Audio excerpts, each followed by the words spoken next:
যারা বাপমার নামে কোরবানি দেয় কিন্তু তার কোরবানি দেয় না।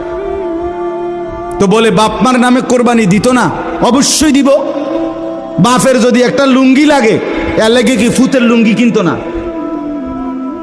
কথা কন না কেন?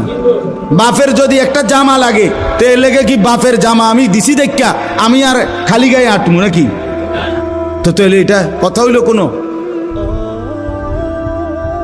বাপের নামে কোরবানি দিলাম দেখা, মার নামে কোরবানি দিলাম দেখা আমি কোরবানি দেব না, এটা কোন কথা? ছেলেটার দোকান অথবা ছেলেটা ঢাকা কাজ করে, চাকরি করে, যেটাই করুক, তে বাইতাইয়া তার কাছে কিন্তু টাকা আছে 60,000-এর বেশি, কিন্তু বাইতাইয়া মাতে না, তার বাপের হাতে টাকা 10,000 দিয়া দেন, আপনি কোরবানি দেন, গোস্ত না খাওন, আপনার নামে দেন, আপনি মুরব্বী মানুষ, আপনি মরিয়া গেলে আর পাইবেন কই কোরবানি? অথচ সে কিন্তু কি সামর্থ্যবান, কথা বুঝেন নাই আমার? তার কাছে টাকা আছে না, এই 10,000 টাকা ছাড়া তার দ্বারা আর টাকা নাই। তাহলে এই ছেলের উপরে তো কোরবানি ওয়াজিব। অথচ সে তার বাবার নামে কোরবানি দিল, বাবার সাথে শরীক দিয়া টাকা জমা দিয়া 10,000 টাকা বাবারে বুঝাই দিয়া শেষ। সে মনে মনে ভাবতেছে আমি তো কোরবানি দিছি, এই যে আব্বারে দিছি 10,000, তুই বেটা আব্বারে না 10,000 দিছ, কোরবানি দিছ কই? কোরবানি উপলক্ষে না 10,000 টাকা বাপেরে দিছ, তো তুমি তো সারা বছরই টাকা দাও, তো এখনো দিছো, এটা অসুবিধা কি? বাপমার খেদমত তুমি করবা না? বাপমারে তুমি দিবা না? বলেন কি পরিমাণ ছেলে যাদের কাছে টাকা আছে অথচ তারা কোরবানি দেয় না। বাইটাইয়ে নতুন জামা পিন্দা ঈদগাহে মুসল্লা লইয়া নামাজ পড়তে যায়, কিত্তা যাও বেউকুফ, তুই হুতাতে না থাকবি, তুই গোস্ত আনলে গোস্ত খাইবি। আরে বেটা তোরে বেটা ঈদগাহ যাইতে কইছে কে বেটা? এত সকাল ঘুমে তুরছু কিত্তা তুমি? গোস্ত রান্ধা হইলে না উঠবা, তোমার তো উড়াইবেই তোমার আম্মা। এই জন্য এটা শরীয়তের বিধান। অনেক ছেলে আছে বালেগের উপরেই কোরবানি ওয়াজিব। অনেক ছেলে আছে ঢাকা, চিটাগাং শহরে, বন্দরে চাকরি করে, ব্যবসা করে, তাদের কাছে টাকা আছে, এতে অনুমনে করে আমি কোলায় নন। তুমি অবিবাহিত মনে করো, অবিবাহিত হইলেও কোরবানি যার উপরে ওয়াজিব হয় তাকে কোরবানি দিতে হবে না? না বউ থাকা শর্ত? কথা কয় না, হয়তো তো এটা বুঝেই না, হয়তো মা এটা পাত্তাই দেয় না, এটারে হয়তো এটা কিছুই মনে যায় না।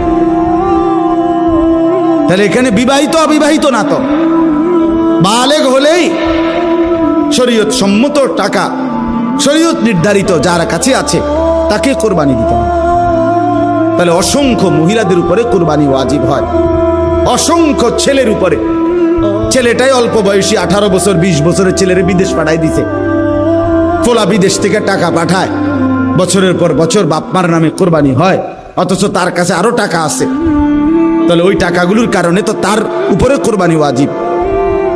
এই জন্য দয়া করে বাপ, আরো অনেক মাসালা আছে, আমি শুধু বুঝায় বলবো। ওই 2 ভাই চাকরি করে অথবা 2 ভাই ব্যবসা করে, দোনো ভাইয়ের আলাদা 2টা দোকান, কিন্তু সংসারে একসাথে অন, এমন আছে না? মানে ভিন্ন হয়েছে না আর কি, দোনো ভাই বাপ মাও আছে করে, তো বাপ মার লগে একসাথে খায়। তো কাজে যেহেতু তারা এখনো সংসার ভিন্ন হয় নাই, যাদের ঘরে বউ লইয়া যার যে আলাদা থাকে যদিও, কিন্তু রান্দাবাড়ি এক লগে একসাথে খায় দেয়। তো দোনো ভাইয়েই কামাই রোজগারি করে, দোনো ভাইয়েরই কি আছে, ইনকাম আছে। দোনো ভাই মিল্লাট, এবারটা 15,000, এবারটা 15,000 মিলাইয়া 30,000 টাকা আব্বার হাতে দিয়েছে, কোরবানি দেন আপনি। কারণ আমরা তো একসাথে খাই, গোস্ত তো রাইলে আমরা একসাথে খাও, আমরা কি আর এনে আলাদা খামুনি? তো গোস্তই তো খাওয়া, তো এটা তো আমরা একসাথে আসি, বুঝেন নাই কথাটা? তো এবারে এই 30,000 টাকা দিয়ে কার নামে কোরবানি দিল? বাপের নামে। তো তোমরা যে দুজন সামর্থ্যবান, তোমাদের কোরবানি কই হলো? এই 2 জন, তোমরা যে দুজনের উপরে কোরবানি ওয়াজিব হলো, তোমাদের কাছে তো 60,000 টাকা বা তদুর্ধ্ব টাকা আছে, তো এটা তোমাদের ওয়াজিব কই? এটা কি গোশত খানা? শুধু কোরবানি মানে গোশত খাওয়া? তো এরকম অগণিত মানুষ ভুল করছে। আচ্ছা, যদি বয়ের মাসালা কোনটা?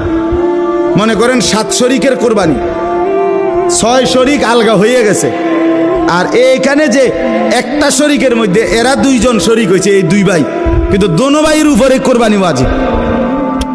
দোনো ভাইয়ের সামর্থ্যের কারণে, মানে দোনো জনের কাছে টাকা আছে আলাদা আলাদা, এখন কোরবানি ওয়াজিব হলে এনে 2 জনের, একজনের না 2 জনের, তো আগের আছে আলগা 6 শরিক মনে করেন, আর এরা 2 ভাই মিল্লা টাকা দিয়া 1 শরিক লইল। তো দেখতে না আপনার কাছে মনে হইলো কয় শরিক? 7 শরিক।